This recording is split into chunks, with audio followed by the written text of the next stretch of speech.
Mae Christie. I grew up in Bunch, south of Stilwell. They called it Star Killer Road. Way down there, close to a school they called Kentucky School. Yeah, we walked to school in those days.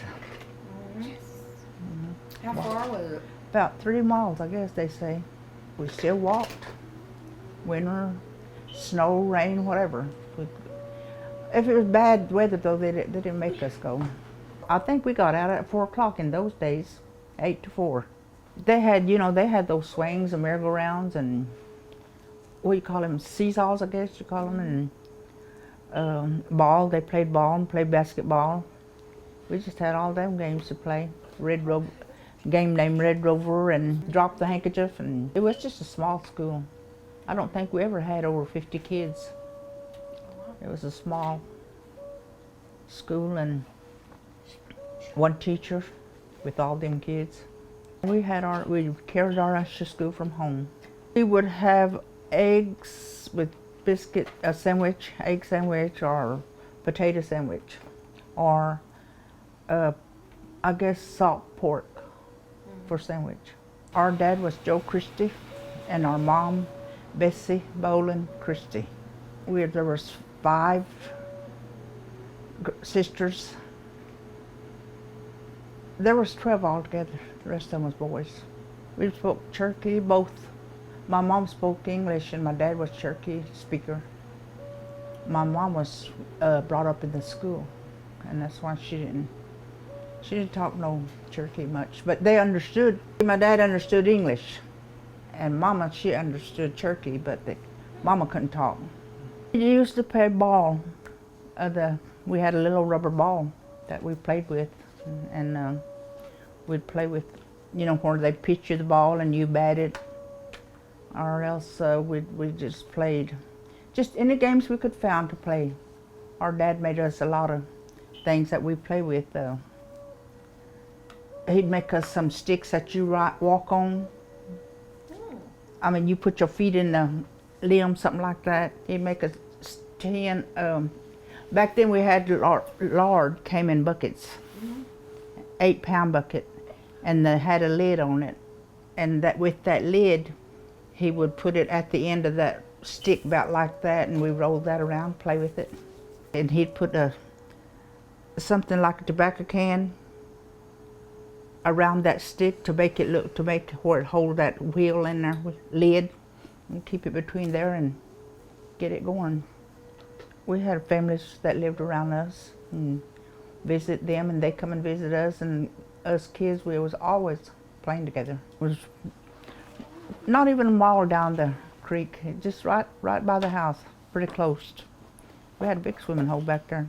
That's where we stayed most of the summer with all them people there, kids. That's where we would be, at the creek. We went crawdad hunting with our mom and dad. They would go with us if we were going to do something like that. If they're going to do something like that, we'd go with them fishing. They'd go fishing.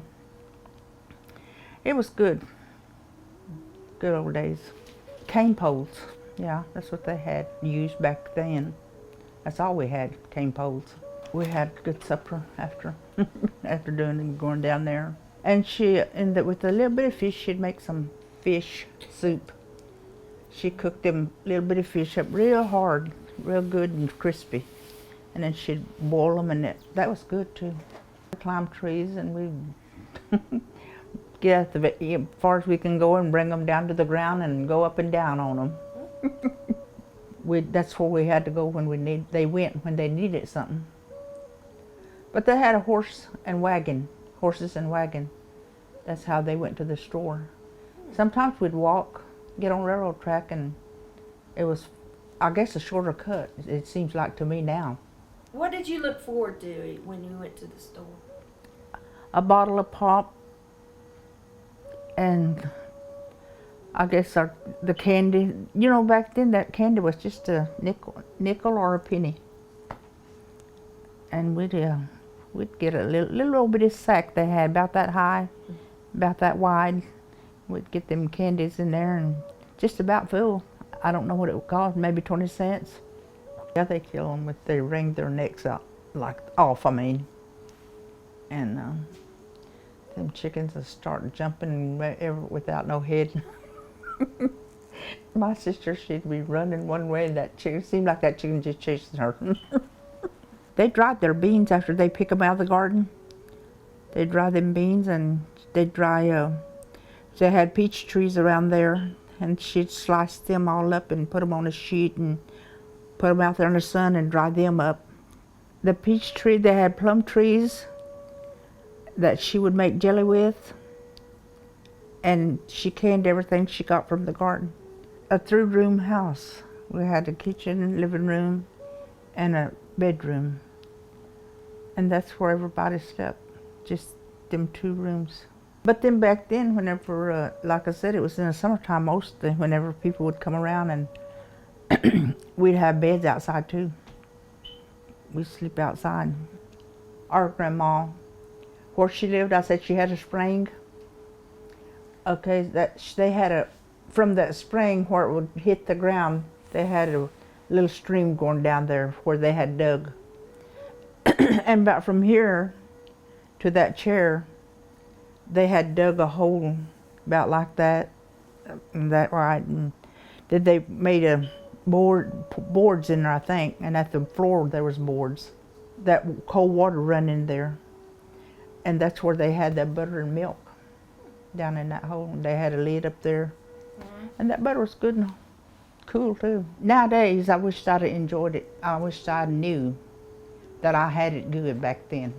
Instead of now, I'd see what they went through, some hard times. But you know, where Mama used to go down the creek and wash her clothes, a lot of times I wish I could have done something to make it easier for her. You know, they always told us, you do what the elders tell you to do. If they're older than you, then when they tell you don't do that, they know what they're saying. They know what they're talking about.